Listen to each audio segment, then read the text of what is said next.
Donald Trump has announced a massive investment into the United States, $100 billion, by TSMC, Taiwan's chip-making giant. This is a tremendous move by the most powerful company in the world. But is this really a good deal for Taiwan?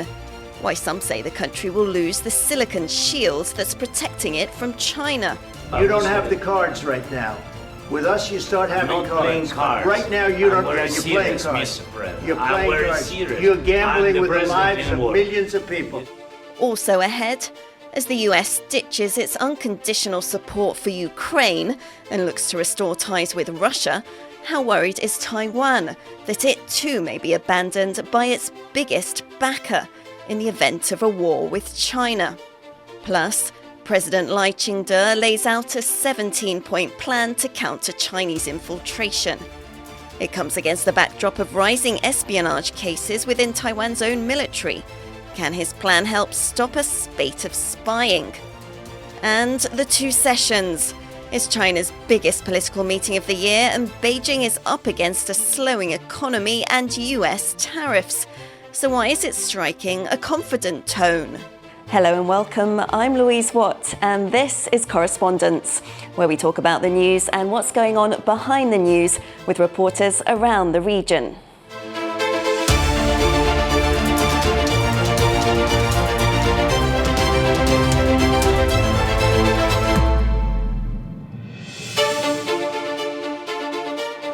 Today I'm joined by Helen Davidson, The Guardian's correspondent in Taiwan, and Chenlung, Deputy Editor-in-Chief for Taiwan newspaper United Daily News.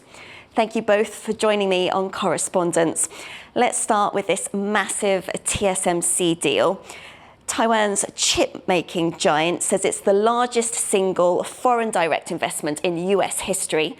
$100 billion for 3 new fabrication plants, 2 packaging facilities, and an R&D centre.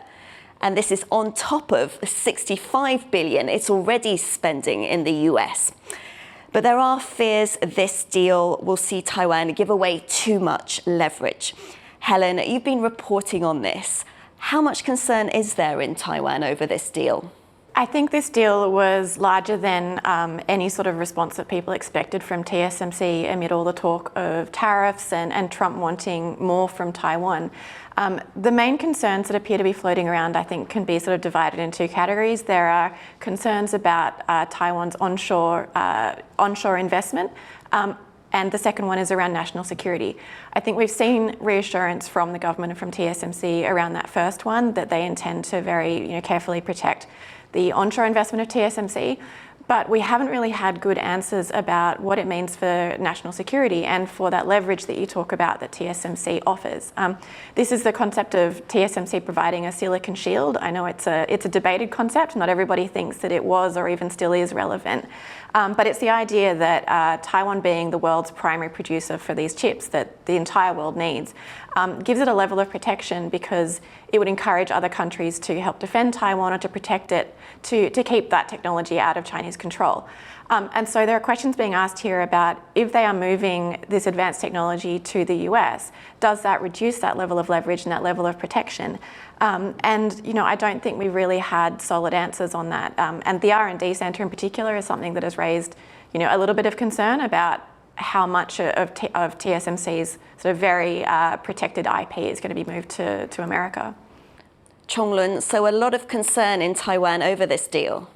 When President Trump is running for its re-election, we know that it's upcoming, this issue about Taiwan's silicon chips, because he had been saying over and over again that Taiwan has still our American chip business.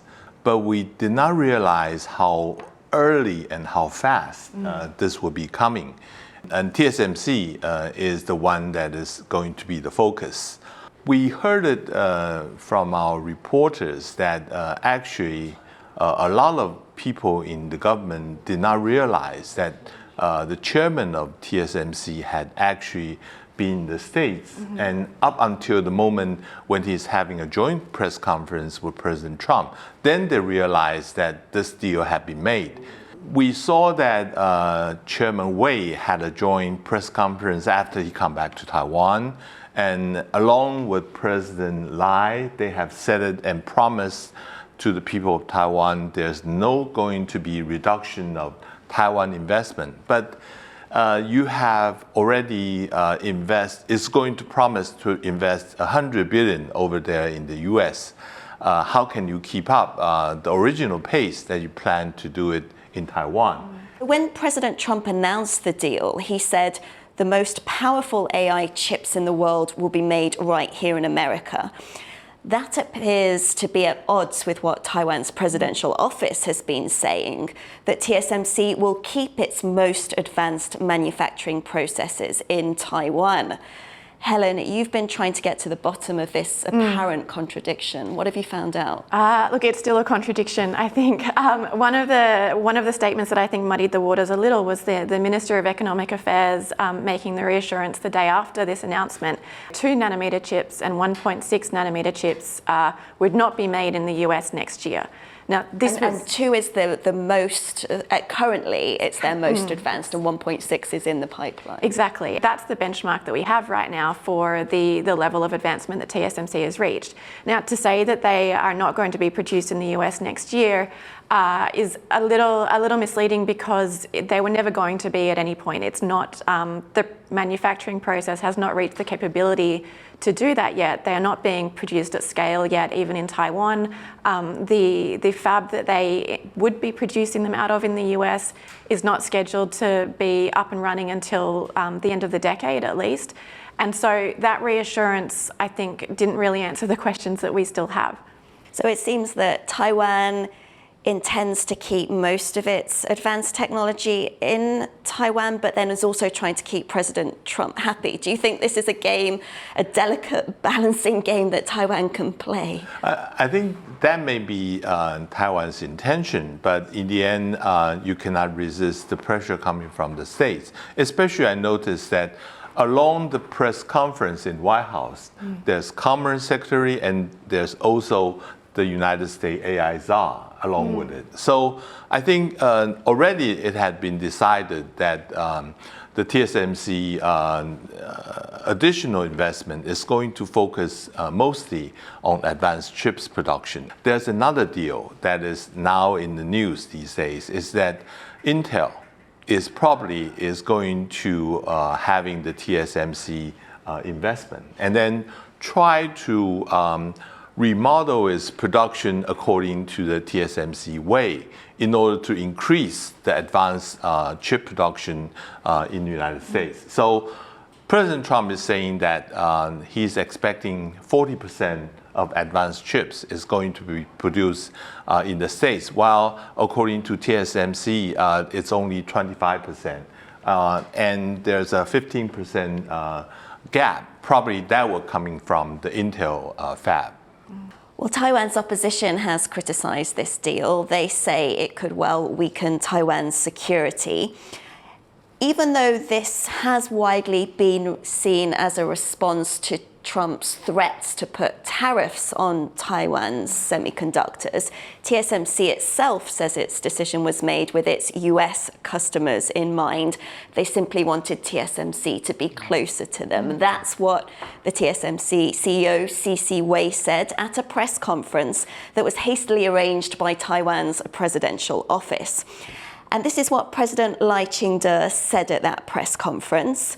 政府在台积电赴美的投资的过程当中，并没有接受到来自美国的压力，并没有。 So both President Lai and C.C. Wei insist there was no political pressure from the Trump administration. Helen, do you believe them? I don't know what you call a threat of industry-wide tariffs that would have a huge impact on TSMC, which itself is a massive contributor to Taiwan's GDP. I don't know what you would call that threat if not pressure. So to say that there is no pressure coming from the US for this deal, it might not have been as direct as we want a $100 billion investment by TSMC on US soil or else. But this was clearly in response to those tariffs, because Trump himself said during that press conference that by signing this agreement, TSMC was going to avoid those tariffs when they do come into place. And what about Chenlung political pressure from Taipei? It's surely good for the government to be able to say to the US, look, we've done what you've wanted. Right. We've got our most advanced chip making on US soil. Now protect us. Is that a likely scenario? I would rather see it from another approach, meaning that after President Trump is sworn in office for 50 days, Taiwan government is finding very difficult to reach White House directly.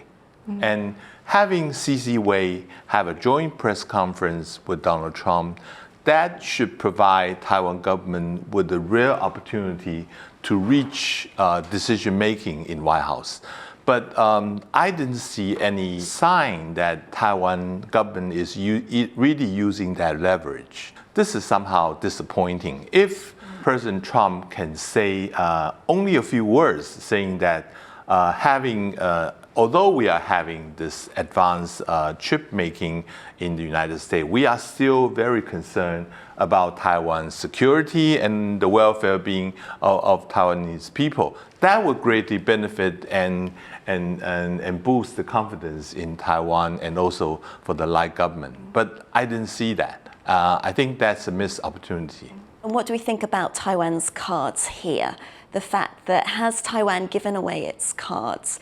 Is there any scenario where TSMC and Taiwan could have said to the US, we'll invest all these billions into the US if we get some kind of security guarantee?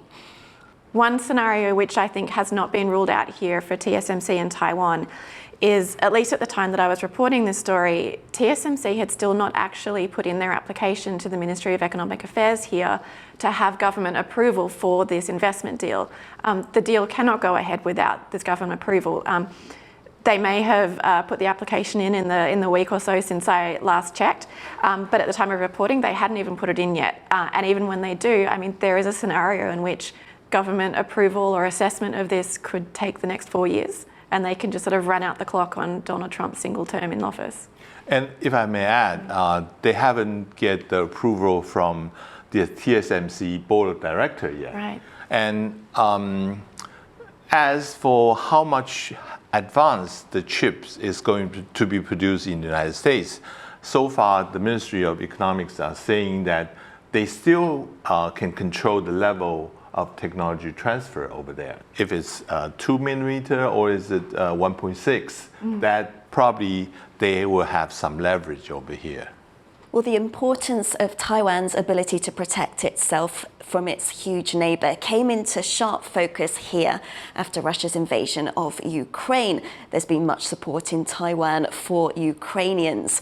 Now, Donald Trump is upending US foreign policy. His break in support for Ukraine has raised questions about how much support he would give to Taiwan against China. Chenlung, how shaken are Taiwan and other US allies in the region when they see President Trump berate Ukrainian's President Zelenskyy? I think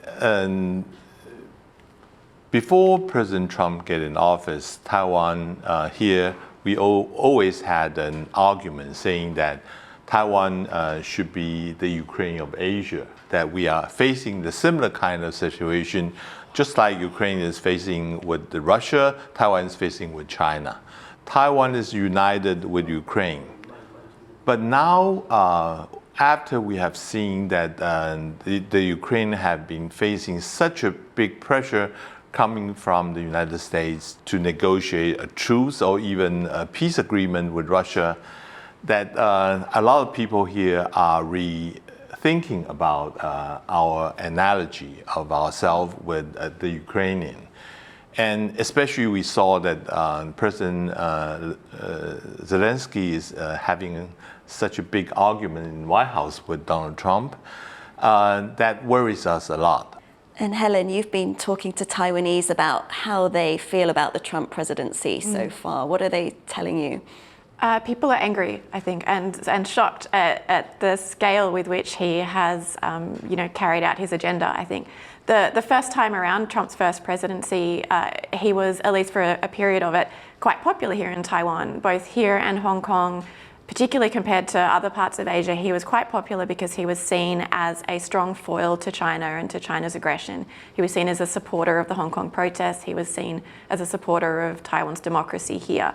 That's no longer the case. I think Trump's actions around the world, particularly with Ukraine, have showed that he has little to no interest in the principle of defending democracies against authoritarianism. You know, I've been walking around local markets in Taipei and talking to people about how they feel about Trump. And one thing that everybody brought up was the accusation that Taiwan had stolen US semiconductor technology. You know, people felt very insulted. They felt affronted by that. We had one man come and interrupt an interview that we were doing with someone else to say, I need you to know that that was a lie, that he was wrong, that we didn't steal it. And I want you to tell people, you know, we did not steal it. You know, we built it ourselves. People are rightly very proud of the industry that's been built here. They were very angry at that accusation. When we come back, Taiwan's new measures to fight Chinese infiltration. And then we'll talk more about China. It's just had its biggest political meeting of the year. We'll discuss what came out of it. That's next on Correspondents.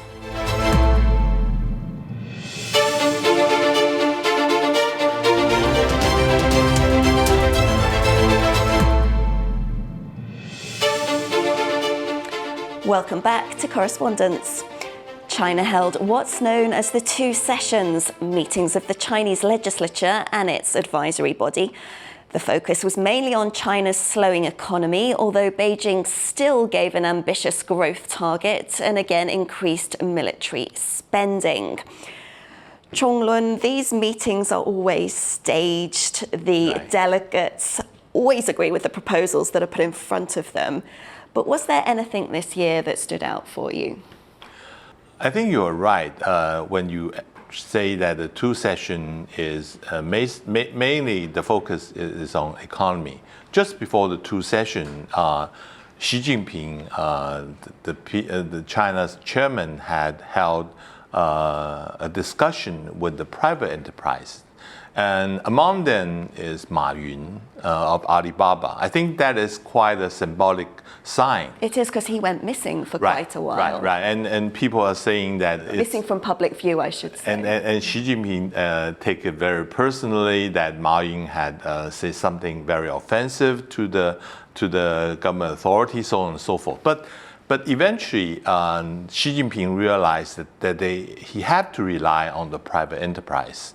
That those 国进民退, that is the state enterprise that is going to be dominate, is not working anymore. And he was hoping that by bringing in the private enterprise, that would bring the vibe of the economy back to China.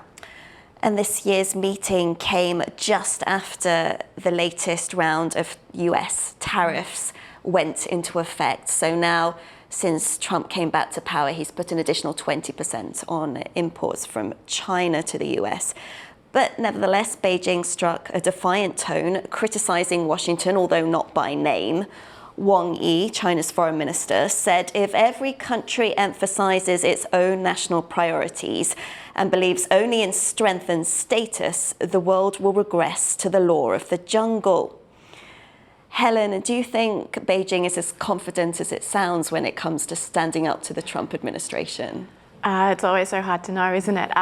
No one knows what the thinking is. No one knows what thinking is happening inside Zhongnanhai. I think one thing that's worth noting, particularly around the tariffs and the trade war that Trump is relaunching, is that during his campaign, he telegraphed much larger tariffs against China. I think they were around 60 to 80% that he was talking about.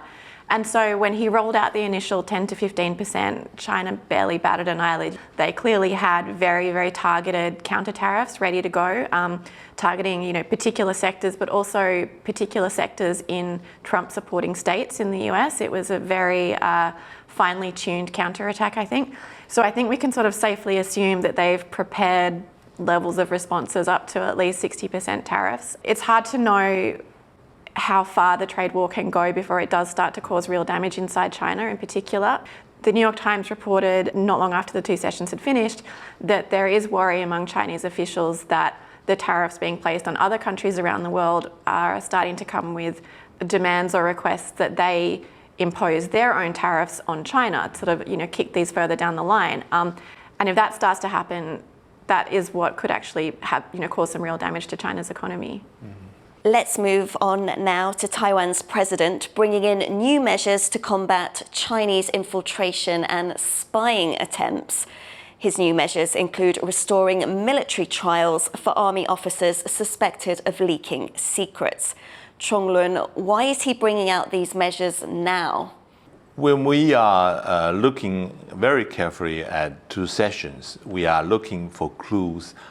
Is there going to be a new Taiwan policy being announced by Xi Jinping or by others? There's none. I think we are quite surprised by that. So we are thinking maybe they have somehow postponed it. Why the President Lai want to make those 17 measures is exactly to preempt that kind of offensive against Taiwan. Plus, we know that the espionage and the spy cases in Taiwan had doubled within the past few years. And that is another concern, I think, coming from the Lai government.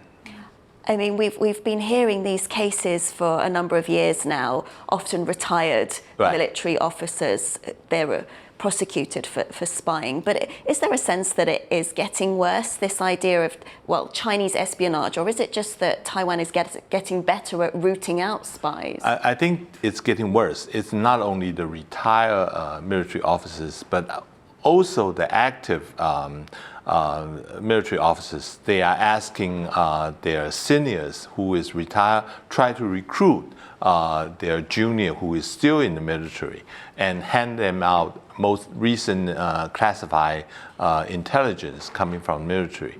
We are seeing something very odd that if you are still in the military and you posted a short video saying that we are going to surrender to PLA once if there's going to be a liberation coming from China, and he will get some reward out of this short video.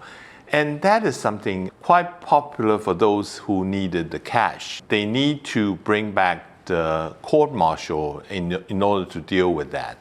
I think Chenlung also raises an interesting point in that a lot of these officers are doing it for a cash payment. In a lot of the cases that we've seen brought before the court, the amount that these retired officials and current officials are being paid by the CCP is actually not an astronomical amount, so they are making these enormous sacrifices and taking huge risks for not a huge amount of money. It's about a couple of $1,000 US. It sometimes isn't it? Yeah, sometimes it's only a couple of $1,000s, which is a lot to risk your several years in prison. Right, exactly. So not to be glib, but that does raise questions about how bad the pay and conditions are for the military. People who are serving their country, but at the same time are perhaps being paid so little, or the conditions or the support afterwards is insufficient enough that they can be tempted away by China for a few $1,000s.